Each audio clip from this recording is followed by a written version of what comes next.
अपने बच्चों को कभी अपने से अलग मैंने नहीं किया। मैं अपने बच्चे को जब भी मुझे देखने का मन करता है तो उसको मैं वीडियो कॉल करके उसको मैं देखती हूँ। उस बच्चे को मैंने कई साल की तपस्या के बाद पाया। मेरी शादी को 15 साल लगभग होने वाले हैं और मैंने अपने बच्चे को शादी के 8 साल के बाद पाया था।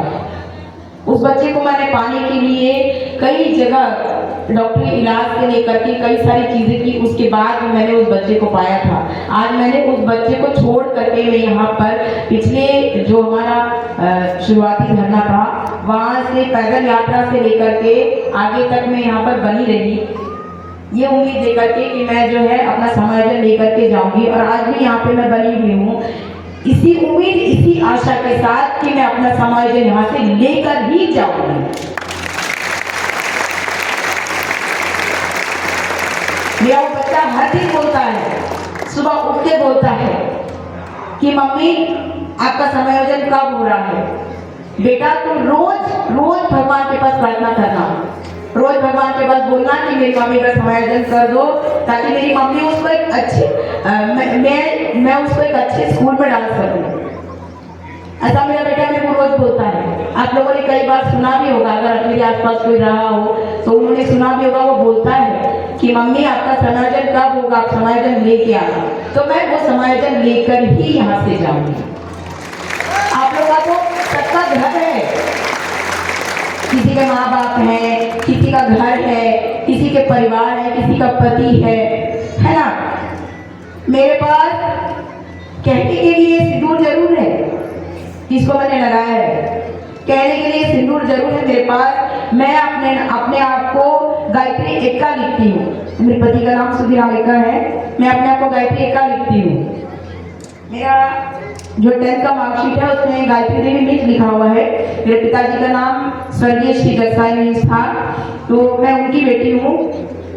तो मेरे भले ये सिंदूर जरूर है, लेकिन मुझे जब से मेरी नौकरी चली गई है मुझे बहुत प्यार से बोल दिया गया है कि अपने दोनों बच्चे लेकर के यहाँ से चले जाओ। बहुत प्यार से मुझे बोल दिया गया है अपने दोनों बच्चे लेकर के यहाँ से चले जाओ। तो आप मुझे बताओ कि मैं कहाँ जाऊँ। इसीलिए मैं बहुत प्यार से तुता में बैठी हूँ। आज मेरे छोटे बच्चे को मैंने यहाँ लाया हुआ नहीं है क्योंकि धूप काफी तेज है, और मैंने उसकी दीदी को यहाँ पे बुलाया है कि बेटा उसको देख देना, ताकि मैं जो है यहाँ पर तूता में बैठूं, धरने पे रहूं और हर उस चीज को कर सकूं जो वाकई में हमको यहाँ पे बैठ के करना चाहिए। तो इसलिए मैं यहाँ पे हूँ। तो मैं यहाँ पर हर उस इंसान की बहुत आभारी हूँ जो मेरे जैसे बेघर इंसान के लिए घर ढूंढने में एक एक तिनका जोड़ रहे हैं।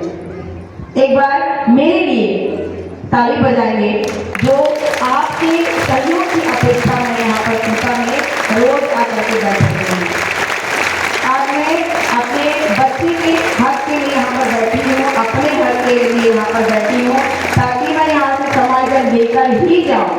क्योंकि ना तो मेरा घर है, ना मेरे माता पिता यहाँ रहते हैं। क्योंकि मैं यहाँ पर बताई हूँ कि मैं जो है यहाँ पिछले 12 सालों से छत्तीसगढ़ में हूँ, है ना।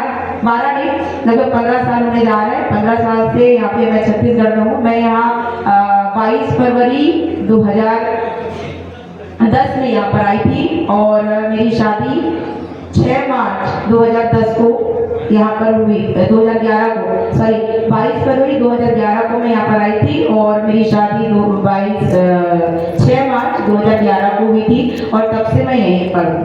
उससे पहले मेरा जन्म स्थान अंडमान निकोबार द्वीप में था। वहाँ पर मैंने अपना पढ़ाई लिखाई सब कुछ किया और उसके बाद मैं यहाँ पर आई हूँ और यहाँ पर मेरी शादी हुई है और उसके बाद से मैं यहीं पर हूँ। मेरी माता पिता कोई यहाँ नहीं है, कोई भी यहाँ नहीं है। तो आप समझ सकते हैं कि जिसके माता पिता कोई यहाँ नहीं है वो किस हालत में और कैसे अपने ससुराल में रहता होगा, है ना। तो मैं अपने ससुराल में और कहने पूरा कहा जाए तो पूरे छत्तीसगढ़ में मैं अकेली हूँ अभी फिलहाल अपने दोनों बच्चों के साथ। मुझे बोल दिया गया है कि तुम्हारी नौकरी चली गई है, तुम अपने दोनों बच्चों को लेकर के यहाँ से चले जाओ।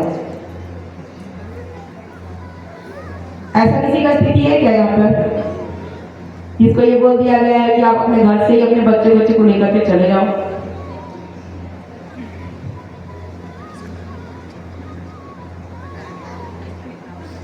तो मुझ जैसी है ना, अगर और कोई होगी तो उन सब के लिए यहाँ पर रहिए।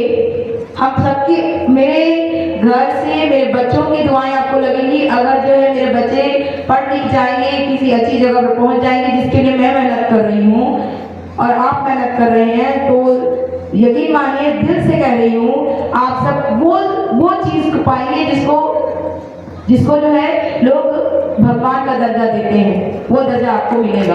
आप लोग गुरु होते हुए भगवान तो नहीं, लेकिन अगर जो है ऐसी कठिन परिस्थितियों में मैं यहाँ करके बैठ रही हूँ, अगर आप लोगों के सहयोग की वजह से हम सब समायोजन यहाँ से लेकर के जाएंगे, तो वाकई में आपको भगवान का दर्जा मिलेगा। और जितना सम्मान हम आपका करेंगे, शायद जो आपका दमन कर रहा है वो आपको भूल जाएगा कि ऐसा कोई सहायक शिक्षक रहा जो 100 दिन, आज तो 90-99 दिन हो गया, 100 दिन के बाद भी हम बैठे रहे ना, तो वो भूल जाएंगे कि इतने सारे लोग यहाँ पर बैठे थे, 90-99 दिन, 100 दिन, 150 दिन बैठे थे। लेकिन हम कभी नहीं भूलेंगे, मैं कभी नहीं भूलूंगी कि आप सबने हम सबका सहयोग किया, मेरा सहयोग किया। क्योंकि मैं अपनी नौकरी के लिए यहाँ पे बैठी हूँ, तो मैं ये नहीं कहूँगी कि किसी और का सहयोग, मेरा सहयोग आप लोगों ने किया, इसके लिए तहे दिल से शुक्रगुजार रहूंगी मैं आप लोगों का। और इस मंच से मैं उन सभी लोगों से दोनों हाथ जोड़ के आग्रह करना चाहूंगी कि आइए, यहाँ मेरा सहयोग करने आइए, मेरा सहयोग करने आइए, ताकि हम जो है अपनी नौकरी को बचा सके, मैं अपनी नौकरी को बचा सकूं, आप अपनी नौकरी को बचा सके, हम अपनी नौकरी को बचा सके। इसके लिए सहयोग करने आइए। मैं आपका सहयोग मांगती हूँ, आप सबका सहयोग मांग रही हूँ मैं। चलिए मेरे साथ एक गीत गुनगुनाइएगा।